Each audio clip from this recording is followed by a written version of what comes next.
Thank you, Norberto, for your very kind presentation.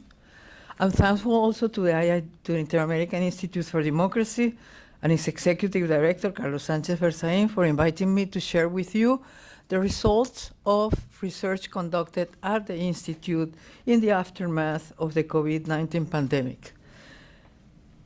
The research examines the makings of narco-states in Latin America, reaching the conclusion that while Colombia and Mexico are the greatest producers of drugs in our hemisphere, neither can be considered a narco-state, as authorities are not part of the criminal establishment that produces drugs. Neither is their economy dependent on the income flows arising from drug production and trafficking. In the case of Venezuela, which is what they asked me to develop today, it's very different, because there you have state authorities conducting drug trafficking operations and a political establishment that facilitates these operations. The country's economy, while relying on oil and to a minor degree on the exploitation of gold and other natural resources, is conducted through illicit procedures that feed back on the traffic of narcotics, people, and forged items. Understanding the operational model is key to defining what needs to be done to confront what to my mind is the most challenging threat to democracy and economic growth in the region. The building blocks of the Venezuelan model are three. First, the people's discontent with democracy. Second, the rent-seeking economic elites. And then fragile institutions. Let's tackle one by one. The people's discontent with democracy sprang from the exhaustion of the rent-extracting model, which has financed democratic behavior since 1959. To be sure, GDP in Venezuela expanded from 7.9 billion in 1960 to 59.1 billion in 1980. But thereafter, GDP began to drop until it reached what I call the People's Rebellion level of 48.6 billion by 1990. Second, which is the rent-structured nature of the economic elites, led to economic stagnation and poverty.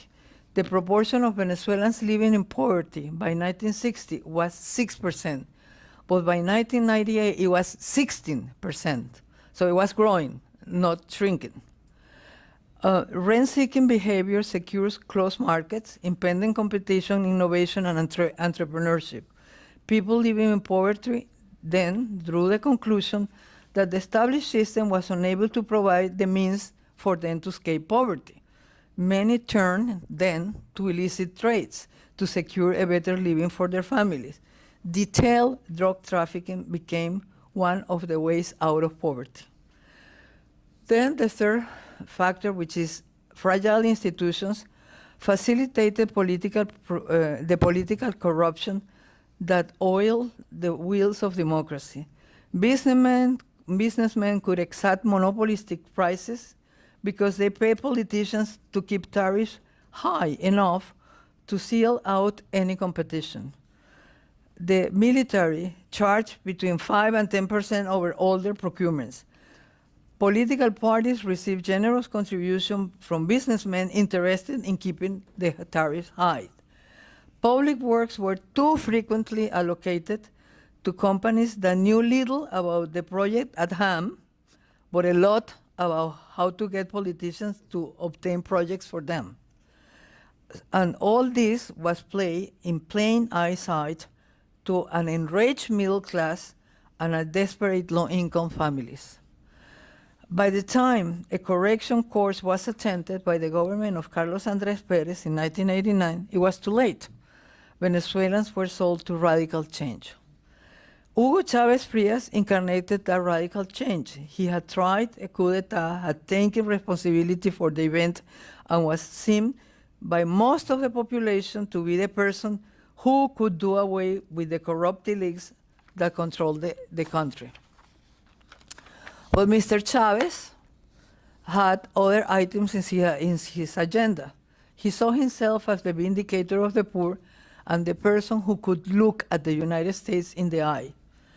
Being a military officer, he was familiar with national security threats analysis and identified the drug trade as a leverage to impact the United States policies to Venezuela. Accordingly, and to statements made by his chief military intelligence officer, who's now in prison here in the United States, drugs were the means to both weaken the U.S. social fabric as well as to provide his movement with financial resources to expand regionally while buying loyalties at home.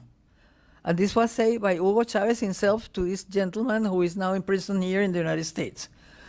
So, according to this same source, he instructed the military to cease drug trafficking from the usual handlers, that is, the drug lords from Colombia and Mexico, and his regime took over the drug business from the cartels to carry out under the surveillance of Mr. Padrino and Mr. Cabello.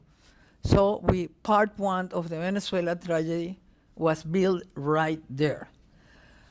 In 2001, the failed military civic society reaction against Mr. Chavez, clear turn towards autocracy, pushed Mr. Chavez further into criminal direction. He realized that to secure unending power, he needed to have an army of his own. Two means were used. First, government called upon supporters to register in a militia. Second, the government closed defense pacts with petty organized crime. The gangs assailing low-income neighborhoods became the government's eyes and ears and the whipping tool. And finally, an alliance was closed with the radical and violent guerrilla groups from Colombia whose drug trafficking practices were documented. And to top this ice cream with a cherry, Fidel Castro became the chief strategic officer of the regime. A perfect criminal organization was thus created to secure control of Venezuela, while at the same time to open new avenues of revenue for the regime.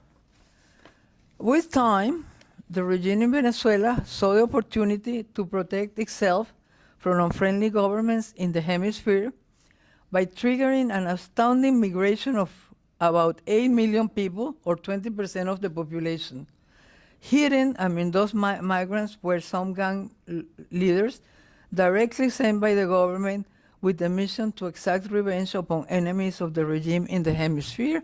Proof of the pudding is Chile, where one person, a Venezuelan military officer who was on the refuge from the government of Chile, was killed.